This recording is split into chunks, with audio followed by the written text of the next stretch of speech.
I've been practicing for 20 years with patients, and I've been telling them to take D3 and K2 together for that amount of time, basically. So let's go into a little bit about why.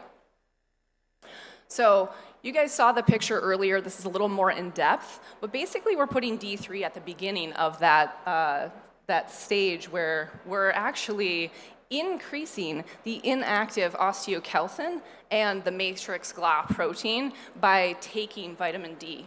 And vitamin D is something that's very prevalent in society these days. People are getting their vitamin D levels tested with a very simple blood test, right? Most people understand that it supports immunity, and we're deficient in it. So the responsible thing for us to do is, if we're going to be supplementing with D3, we actually also need to be taking K2 in order to activate those K2-dependent proteins. So this study here shows with Children's Health that low K status actually increases the risk of fractures.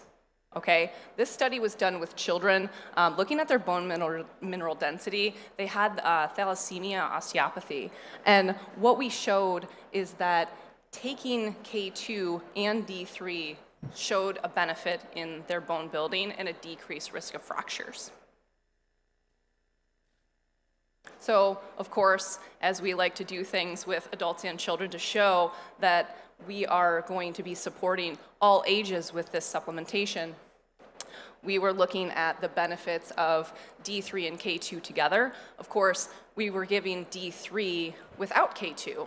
And again, we're not getting that activation of those proteins. So we wanted to prove that it was better to increase that bone support and healthy aging to decrease the soft tissue calcification by taking both the MENQ7 as vitamin K2 and the D3 together.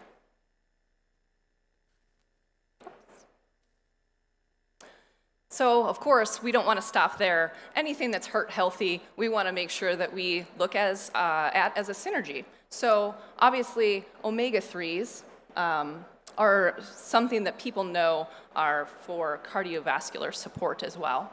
And so we took a look at cardiovascular support and the synergy of vitamin K2 as MENQ7 for healthy adults.